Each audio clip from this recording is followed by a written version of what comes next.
Bonjour, je vais vous parler maintenant d'hydrotomie percutanée. Cette discipline fut créée par le docteur Bernard Guèze de Nice et lui s'est inspiré de 3 méthodes. D'abord la médecine esthétique, ensuite la mésothérapie du docteur Pistor ainsi que l'oligothérapie du docteur Bertrand Piccard. Ces 3 disciplines donnent l'hydrotomie percutanée. L'idée, c'est de se servir de l'eau, donc du chlorure de sodium à 0,9%, comme véhicule d'apport thérapeutique. Car vous le savez, l'eau est le solvant universel. Nous nous servons également de vitamines, d'oligo-éléments et de diverses substances comme de la silice organique pour soigner les lésions. Et nous avons pour cela 5 grands terrains d'action.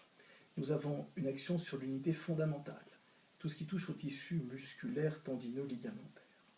Nous avons une action sur toute la structure circulatoire et microcirculatoire, par les capillaires veineux, artériels et bien sûr lymphatiques. Nous avons également une action sur toute l'unité neurologique, pour tout ce qui touche à la douleur. Également une action sur le système immunitaire, pour rehausser l'immunité ou justement vacciner l'organisme pour que l'immunité reste à long terme. Ce sont les médecins qui font ça, principalement. Et nous avons également la 5e unité, qui est l'unité énergétique, car toutes ces substances rééquilibrent l'énergie de l'organisme et de la cellule. Quels sont les outils qu'utilisent les thérapeutes en hydrotomie? Alors, il y a les seringues de 10 ml ou de 20 ml, en fonction de l'effet désiré. Également pour certains, le Pistor, qui est très pratique pour les petites zones comme une oreille, un orteil ou un doigt, pour ne pas faire mal aux patients. Les aiguilles utilisées sont des aiguilles de toute petite taille, qui varient entre 27 G et 30 G en fonction des zones d'application. Et la longueur est de 0,4 sur 4 mm, donc c'est très petit. Donc le praticien va procéder d'abord à une anamnèse de son patient pour déterminer l'origine de la douleur.